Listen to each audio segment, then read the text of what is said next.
बढ़ती सड़क दुर्घटनाओं और अपराधों पर अंकुश लगाने के लिए प्रशासन के द्वारा लगातार प्रयास किया जा रहा है। इसी कड़ी को आगे बढ़ाते हुए देहरादून पुलिस द्वारा चप्पी चप्पी पर नजर रखने के लिए सीसीटीवी कैमरे लगाए जा रहे हैं।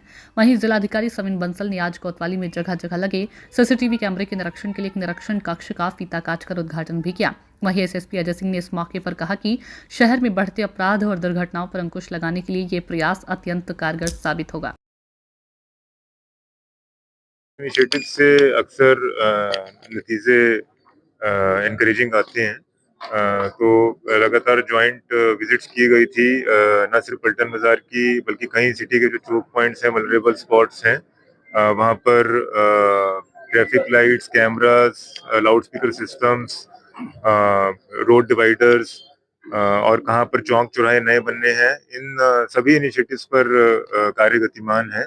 जैसे आज हमारे कैमरास ऑपरेशनल हो गए हैं, हाईटेक कैमरास हैं और लाउड स्पीकर सिस्टम्स हैं, डिजिटल पीए सिस्टम्स हैं। इसी तरह से हमारे कुठाल गेट और दिलाराम साईं मंदिर पर पब्लिक को हम कंजेशन से रोक पाएं, ट्रैफिक रेगुलेट कर पाएं, अच्छे चौंक्स बनाए जा रहे हैं। आईएसबीटी पर जो फ्लाईओवर है उसका लेफ्ट कट कारगी के लिए खोला जा रहा है। नीचे पार्किंग डेवलप की गई हैं, आईएसबीटी के जो कट्स थे उनको यूज किया गया है। और आईएसबीटी के दोनों हमारे डुअल गेट सिस्टम ऑपरेशनलाइज कर दिए गए हैं।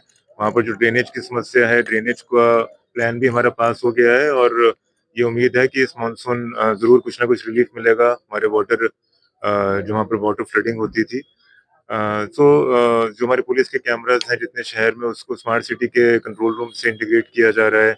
नई ट्रैफिक लाइट्स भी हमारी लगने जा रही हैं। तो ये सारे इनिशिएटिव्स एसएसपी साहब के साथ डिस्कस हुए थे और हमने हर एक स्पॉट पे जाके जायजा लिया था। तो जो हमें प्रायोरिटी लगी तो उन सबको फेज मैनर में हम टेकअप करते जा रहे हैं। उद्देश्य यही है कि कानून व्यवस्था कायम रहे और क्वालिटी ऑफ लाइफ एनहांस हो आम जनमानस की, और जो हमारी सोशल इन्वेस्टमेंट्स हैं, कैपिटल इन्वेस्टमेंट्स हैं, उनके जो रिटर्न्स हैं वो मैक्सिमाइज हों और अंतिम सुर तक पहुंच सकें। ऐसे घटनाक्रम होता है या कोई जरूरत महसूस होती है तो उसके हिसाब से पुलिस और प्रशासन वर्क करता है। एक घटना हुई थी जिसका संज्ञान लेकर यहाँ पर जो है ये बात आई कि महिला सुरक्षा को और सुदृढ़ किया जाए। इसको देखते हुए प्रपोजल जिलाधिकारी महोदय को दिया गया और आज उनके सौजन्य से जो है इस पूरे क्षेत्र की मॉनिटरिंग के लिए कैमरे भी लग गए हैं। यातायात मैनेजमेंट के लिए साथ ही साथ स्पीकर्स भी लगे, माइक भी लगे। वहां पर अगर कोई यातायात बाधित कर रहा तो यहीं से बैठकर एक कंट्रोल रूम से, यहीं कोतवाली से इसको कंट्रोल किया जाएगा।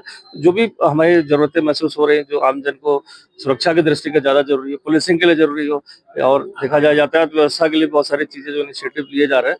अब चूंकि सारी चीजें प्रोसेस में है, आने वाले 1 से 1.5 महीने में मुझे लगता है कि सारी चीजें जब धरातल पर उतर जाएंगी, ऑपरेशनल हो जाएंगी, तो जो बेनिफिट्स हैं वो आमजन को मिलेंगे। खासकर यातायात और ट्रैफिक रेगुलेशन को लेकर मुझे लगता है जो फोकस है उस पर हमें ज्यादा आसानी होगी जब ये सारी चीजें ऑपरेशनल हो जाएंगी।